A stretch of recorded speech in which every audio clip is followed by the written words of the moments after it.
Morning, सुप्रभात, वंदे मातरम विद्यार्थी मित्रों। मैं आनंद सर अपने YouTube channel make account easy with Anand sir में आपका हार्दिक स्वागत करता हूं। दोस्तों, हम लोग अकाउंट में पार्ट 6 रोकड़ बही कैश बुक को सीख रहे थे, जिसमें हमने लास्ट टाइम क्वेश्चन नंबर 8 जो सबसे महत्वपूर्ण क्वेश्चन है और सबसे बड़ा क्वेश्चन है उसको हमने पूरा किया था।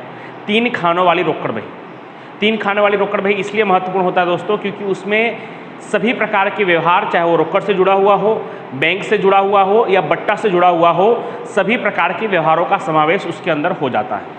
यानी वो सबसे बड़ा सवाल था, उसका अगर आपने अच्छी तरह से प्रैक्टिस कर लिया तो आप इस पाठ को आसानी से कर सकते हैं। अब उसी से संबंधित आपके स्वाध्याय में पेज नंबर 170 पर दिया हुआ है 3 खानों वाली रोकड़ बही के अभ्यास के लिए विशिष्ट स्वाध्याय। यानी एक तरह से तो कल हमने पाठ पूरा कर दिया, लेकिन 3 खाने वाली रोकड़ बही हमने एक ही सीखा है, तो 1-2 और सीख लेंगे तो हमें अच्छी तरह से वो आ जाएगा। तो इसलिए हम क्वेश्चन नंबर 13 और 14 करने वाले हैं। आज हम लोग क्वेश्चन नंबर 13 करेंगे और कल क्वेश्चन नंबर 14 करेंगे और हमारा पाठ फिर पूरा हो जाएगा। तो चलिए देखते हैं क्वेश्चन नंबर 13 पेज नंबर 170।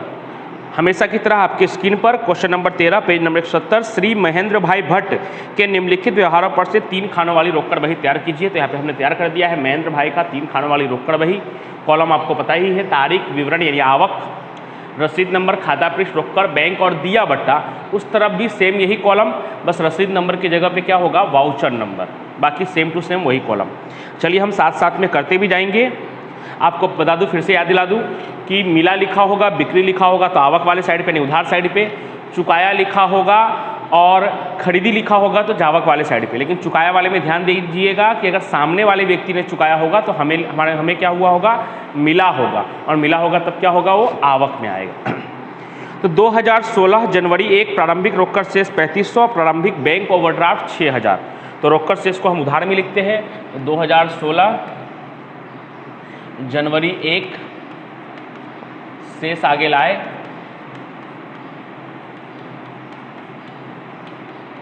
रोकड़ के खाने में 3500,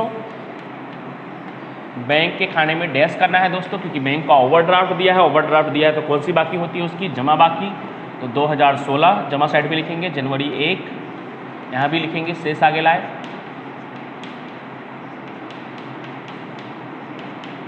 बैंक के खाने में लिख देंगे, कितना है बैंक का शेष दोस्तों, 6000। बैंक ओवरड्राफ्ट 6000 है तो 6000। तो इस तरह से हमने शेष लिख दिया। अब आगे तारीख 2, 2000 का माल पराग को 10% रोकड़ बट्टा से रोकड़ी बेचा। 2000 का माल पराग को 10% रोकड़ बट्टा से रोकड़ी बेचा। बेचा लिखा है मतलब बिक्री, यानी आवक वाले साइड पे। तारीख 2 बिक्री खाते, 2000 का 10% रोकड़ बट्टा। तो कैलकुलेटर पे कैसे करेंगे आप, 2000 गुणे 10%, क्योंकि आपको रोकड़ बट्टा भी चाहिए कि रोकड़ बट्टा कितना है। तो 2000 का 10% करेंगे दोस्तों तो बट्टा आएगा 200। और कैसे बेचा है दोस्तों हमने, तो लिखा हुआ है रोकड़ी बेचा, नहीं रोकड़ के खाने में आएगा कितना, तो 200। 2000 में से 200 माइनस करने के बाद कितना आएगा, 1800। तारीख 4, 4000 का माल 10% व्यापारी बट्टा और 5% रोकड़ बट्टा से दीपक के पास से खरीदा और रकम चेक से चुका दी। सबसे पहले तो खरीदा, तो कहाँ पे आएगा, जावक में। तारीख कितना है, 4, खरीद खाते। अब यहाँ पे 2-2 बार बट्टा दिया है, व्यापारी बट्टा भी दिया हुआ है और रोकड़ बट्टा भी दिया है, थोड़ा ध्यान से करना है। व्यापारी बट्टा सिर्फ हम माइनस करते हैं, उसका लेखा नहीं होता, लेकिन रोकड़ बट्टा माइनस भी करेंगे और बट्टा का कॉलम है तो उसका लेखा भी करेंगे। तो कैसे करेंगे, तो पहले तो 4000 माइनस 10%, डायरेक्ट माइनस ही कर देंगे क्योंकि व्यापारी बट्टा लेखा करने की जरूरत नहीं होती। तो 4000 माइनस 10% जब आप कैलकुलेटर पे करेंगे तो 3600 आएगा। चेक कर लीजिए आप, 4000 माइनस 10% करेंगे तो कितना आएगा दोस्तों, 3600। अब उसके बाद 5% रोकड़ बट्टा, और वो हमें लिखना भी है, वो भी डायरेक्ट माइनस कर सकते हैं, लेकिन फिर आपको रोकड़ बट्टा भी तो चाहिए। तो इसलिए 3600 गुणे 5%, तो 3600 गुणे 5% करेंगे दोस्तों तो बट्टा आएगा 180। और फिर माइनस करके बराबर का चिन्ह दबा देंगे तो आपको 3600 में से 180 माइनस करने के बाद की रकम मिल जाएगी। यानी कैसे करना है, पहले 4000 माइनस 10%, यानी व्यापारी बट्टा माइनस करेंगे तो 3600 आएगा। फिर कैलकुलेटर पे करेंगे 3600 गुणे 5%, तो 180 आएगा। और फिर माइनस करके बराबर का बटन दबा देंगे तो आपको रकम मिल जाएगा, कितने का हमने चेक दिया होगा, तो 3420 आएगा वो। उसके बाद तारीख 6, 7000 का माल अमी को बेचा। बेचा लिखा है मतलब आवक साइड पे। अमी ने 40% रकम रोकड़ से और बाकी रकम चेक से चुकाया, चेक हमने बैंक में भर दिया है।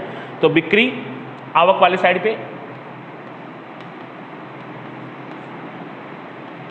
बिक्री खाते कितने का माल बेचा है, 7000 का माल बेचा है, उसका 40% उसने रोकड़ चुकाया और बाकी रकम चेक। तो 7000 गुणे 40%, तो 7000 गुणे 40% करेंगे तो 7 चौक 2800 और बाकी का रकम का उसने चेक से चुकाया है। तो 7000 में से 2800 माइनस करना है, तो माइनस करके बराबर का बटन दबा देंगे तो अपने आप 4200 आ जाएगा। और नहीं तो अगर आपको पूरा करना हो जैसे आप करते हो वैसे कर सकते हो। 7000 माइनस 2800, 40% रकम उसने रोकड़ चुका और बाकी का रकम चेक। तो 7000 में से 40% माइनस कर देंगे तो बाकी का रकम कितना आएगा, 4200, जो उसने चेक दिया और हमने कहाँ भर दिया है, बैंक में भर दिया है। तारीख 8, 6000 का चेक मिला जो गौरांग ने स्वयं के पुराने ऋण 6050 को पूर्ण चुकाने के लिए दिया था, जिसे हमने बैंक में भर दिया। मिला लिखा है मतलब आवक में ही आएगा। किसने दिया है चेक, गौरांग ने दिया है। कितने का चेक दिया है गौरांग ने, तो 6050 के बदले उसने 6000 का चेक दिया है। तो बैंक के कॉलम में आएगा 6000 और बट्टा के कॉलम में आएगा दोस्तों 50। क्यों आएगा, तो वो तो आपको अच्छी तरह से मालूम है, क्योंकि 6050 के बदले उसने 6000 का चेक दिया है, इसलिए आएगा। उसके बाद तारीख 12, वेतन के 2000 नेफ्ट द्वारा चुकाए और नेफ्ट चार्ज 5 चुकाया। दोनों हमारे लिए अलग अलग खर्च है। वेतन का जिसको हमने दिया होगा कर्मचारी को, उसको 2005 नहीं मिला होगा दोस्तों, उसको 2000 ही मिला होगा। हमने उस सुविधा का उपयोग किया है, नेफ्ट के द्वारा ट्रांसफर किया है, इसलिए हमें वो चार्ज हुआ है। और ऐसे भी मैंने जब आपको थियरी का टॉपिक सिखाया था नेफ्ट और आरटीजीएस का, तो उसमें मैंने आपको बताया था कि नेफ्ट और आरटीजीएस का चार्ज जो रकम भेजता है उसी को चुकाना पड़ता है। तो दोनों हमारे लिए खर्च है, तो दोनों को अलग अलग लिखेंगे हम। इसको चाहकर भी हम साथ में नहीं लिख सकते, तो जावक वाले साइड पे लिखना है। तारीख 12 2 बार वेतन खाते और नेफ्ट चार्ज खाते, NEFT, नेफ्ट चार्ज खाते, वेतन खाते और नेफ्ट चार्ज खाते। और जैसे ही नेफ्ट और आरटीजीएस की बात होगी दोस्तों, तो पक्का है कि वो कौन से कॉलम में आएगा, बैंक के कॉलम में ही आएगा। ठीक है, क्योंकि नेफ्ट द्वारा चुकाया मतलब बैंक से ही वो व्यवहार हुआ है। तो वेतन का कितना चुकाया है दोस्तों हमने, 2000, तो वेतन का 2000 और नेफ्ट चार्ज का कितना हुआ है, तो 5। इस तरह से होगा, इजी ही है। उसके बाद तारीख 1500 रेलवे नूर का चेक से चुकाया, वो भी चुकाया लिखा है, तो वो भी यहाँ जावक में ही आएगा, रेलवे नूर खाते।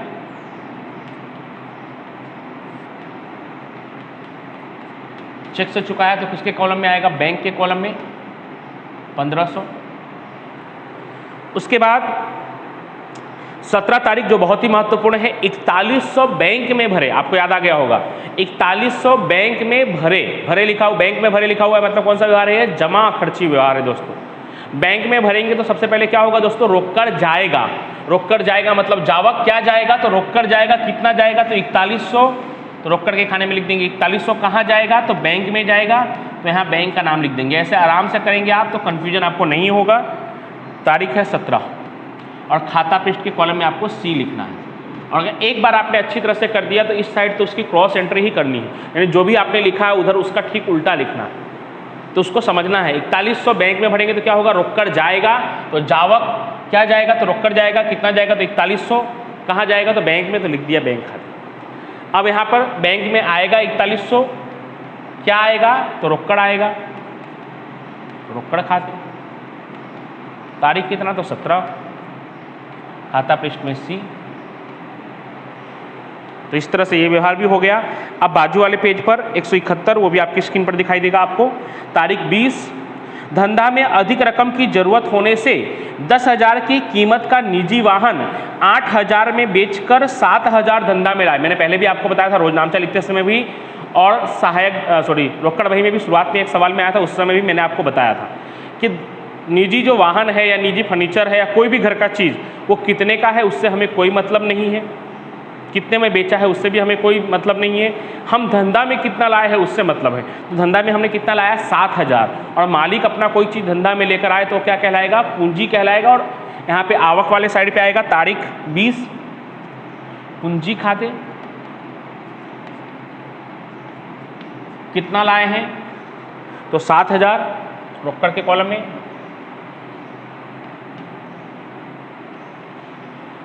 उसके बाद 23 तारीख, लड़की की साला की फीस भरने के लिए बैंक से निकाले 6000। भले बैंक से निकाले लिखा हुआ है, लेकिन निजी खर्च के लिए अगर निकाला हो तो उसका एक ही असर होगा, और वो क्या कहलाएगा? आहरण। जावक वाले साइड पे लड़की का फीस है तो क्या कहलाएगा? आहरण। आहरण खाते बैंक से निकाले हैं तो बैंक के कॉलम में कितना? तो 6000। उसके बाद तारीख 25, 500 दुकान भाड़ा चुकाया। चुकाया लिखा है तो वो भी जावक। दुकान भाड़ा खाते 500 चुकाया। कैसे चुकाया नहीं लिखा है, मतलब रोकड़ चुकाया है तो रोकड़ के खाने में 500। उसके बाद तारीख 28, बैंक ने बैंक कमीशन का 30 और SMS चार्ज का 20 उधार किया। उधार किया मतलब हमारे पास से उतना जाएगा, वो हमारे लिए क्या है? खर्च है। खर्च है तो कहाँ लिखेंगे? जावक साइड पे ही लिखेंगे। तारीख 28, अब थोड़ा जगह कम है तो दोनों को साथ में लिख दे रहा हूँ, बैंक कमीशन और चार्ज।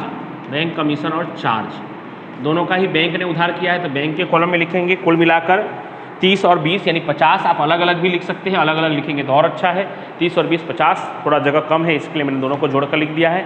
आप भी जोड़कर भी लिख सकते हैं, ठीक है। उसके बाद लास्ट 29 तारीख 5000 बैंक में भर दिए, यानी जाते जाते भी क्या आ गया? जमा खर्ची व्यवहार फिर से एक बार आ गया।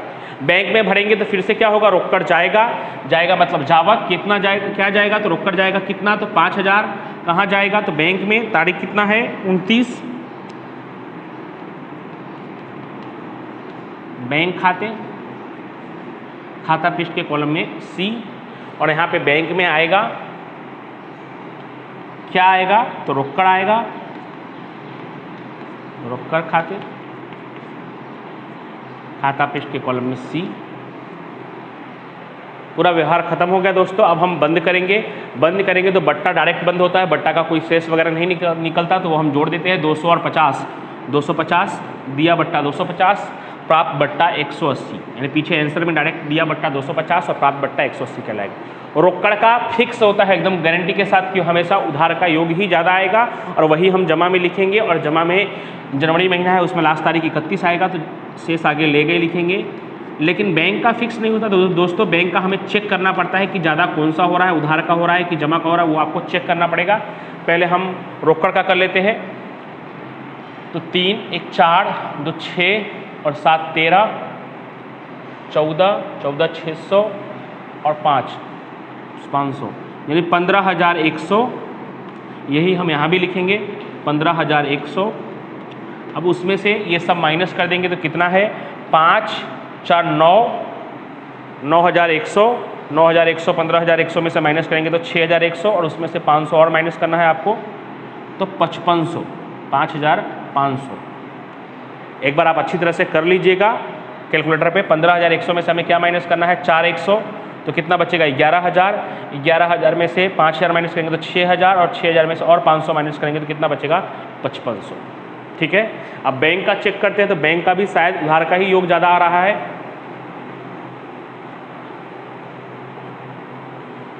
कर लेते हैं तो 6 4 10, 10 4 14, 14 और 5 19, 19300। अब जो ज़्यादा आ रहा है वो उधर, वो दूसरी साइड भी वही लिखना है, 19300। अब 19300 में से दोस्तों 6000, 3420, 2000, 1500, ये सब हमें क्या करना है? माइनस कर देना है। और माइनस करके दोस्तों यहाँ पे लिख देना है। तो आप कैलकुलेटर पे करके लिख दीजिएगा दोस्तों। मेरे पास अभी कैलकुलेटर अवेलेबल नहीं है, तो 19300 में से ये सभी को माइनस करके लिख दीजिएगा। तो ये आपकी स्क्रीन पर जो दिखाई दे रहा है दोस्तों, ये भी एक महत्वपूर्ण क्वेश्चन है, 3 खाने वाली रोकड़ भाई, क्वेश्चन नंबर 13। अब इसकी तरह ही उदाहरण है, विशिष्ट उदाहरण, उदाहरण नंबर 12 और 13। तो जब मैं आपको 13 और 14 करवाऊंगा तो अब आप अपनी प्रैक्टिस के लिए उदाहरण नंबर 12 और 13 कर सकते हैं। कल हमारा ये पाठ पूरा हो जाएगा। इसे आप अच्छी तरह से रिवीजन करते रहिएगा। Thank you so much.